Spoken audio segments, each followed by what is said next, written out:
Assalamualaikum warahmatullahi wabarakatuh. Nama saya Aniza Nur Pratiwi, NIM 18220091. Di sini saya akan menjelaskan atau meng-share sedikit info tentang bagaimana memahami proses jual beli tanah agar tak dirugikan. Sebelum itu saya akan menjelaskan sedikit tentang korelasi hubungan manusia, negara, tanah, dan hukum. Tanah memiliki hubungan yang abadi dengan kehidupan manusia. Kebutuhan manusia akan tanah tidak akan terputus sepanjang masih ada kehidupan. Untuk itu, konflik dan sengketa perebutan tanah tidak bisa dihindari. Maka dari itu, negara sebagai organisasi terbesar memiliki peran sentral dalam melakukan pengaturan dan pengendalian tanah. Sehingga negara telah mengeluarkan hukum yang mengatur tentang tanah, yaitu Undang-Undang Nomor 5 Tahun 1960 tentang Peraturan Dasar Pokok-Pokok Agraria. Nah, itulah sedikit info tentang korelasi hubungan manusia, negara, tanah, dan hukum. Maka dari itu sangat penting kita untuk memahami proses jual beli tanah agar tak dirugikan. Karena hanya segelintir masyarakat Indonesia yang paham bagaimana transaksi jual beli agar tidak dirugikan. Karena tanah merupakan salah satu kebutuhan yang penting, misalnya untuk membangun rumah. Bisa juga dibuat untuk berinvestasi. Tetapi pastikan tanah tersebut apakah mempunyai kekuatan hukum atau tidak, yang berarti tanah tersebut legal atau tidak. Adapun syarat atau proses jual beli agar tidak dirugikan, yaitu yang pertama, memastikan status tanah. Nah, biasanya ini digunakan istilah free, clean, and clear. Free, yang artinya tanah bebas dari sengketa. Clean, yang artinya tanah tidak sedang digunakan untuk kegiatan ekonomi.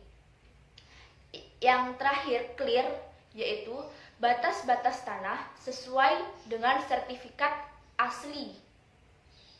Yang kedua, yaitu tanah harus memiliki surat yang asli dan lengkap, tidak boleh surat yang bodong atau palsu. Nah, pastikan tanah itu bersertifikat.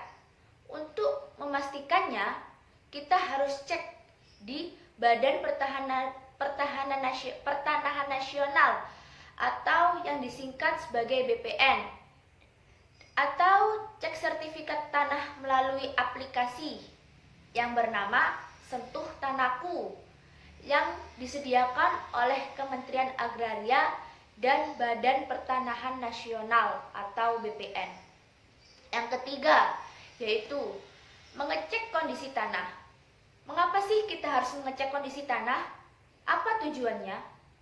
Untuk mengetahui prospek tanah yang ingin dibeli dalam beberapa tahun ke depan.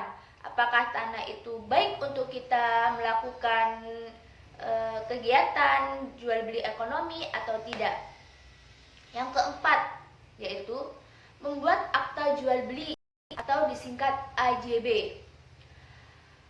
Apabila sudah cocok dan sesuai persyaratan, saatnya melakukan perjanjian jual beli sebagai bukti pengalihan hak atas tanah dari penjual ke pembeli tanah.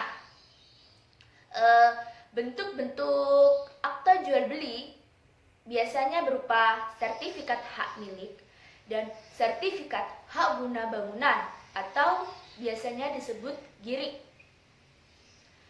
Dan sertifikat tersebut akan ditandatangani oleh penjabat pembuat akta tanah atau biasanya kita sebut PPAT. Biasanya ke notariatan. Yang kelima, yaitu membawa berkas akta jual beli ke Badan Pertanahan Nasional. Batas penyerahan yaitu 7 hari setelah penandatanganan penyerahan turut menyertakan surat melakukan balik nama. Dokumen yang harus dibawa saat melakukan balik nama yaitu sertifikat hak atas tanah, KTP penjual dan pembeli, bukti lunas BPHTB atau bea perolehan hak atas tanah dan bangunan, serta bukti lunas PPH, pelunasan pajak. Apabila proses jual beli tanah selesai dan nama penjual dalam buku tanah dan sertifikat telah dicoret dengan tanda tangan dari kepala kantor pertanahan, berarti itu sudah sah menjadi milik pembeli. Memang itulah proses atau syarat yang harus dilakukan atau dijalankan dalam membeli tanah agar tak dirugikan. Melakukan proses tersebut memanglah rumit, namun harus dijalankan agar memiliki kejelasan hukum. Jangan sampai Anda membeli tanah bisa membuat Anda terjerat dari masalah hukum. Itulah sedikit yang saya sampaikan. Apabila ada kurangnya atau salah kata, saya pribadi meminta maaf sebesar-besarnya. Dan pesan saya yaitu stay at home, belajar di rumah, beribadah di rumah, dan bekerja di rumah. Sekian dari saya. Wassalamualaikum warahmatullahi wabarakatuh.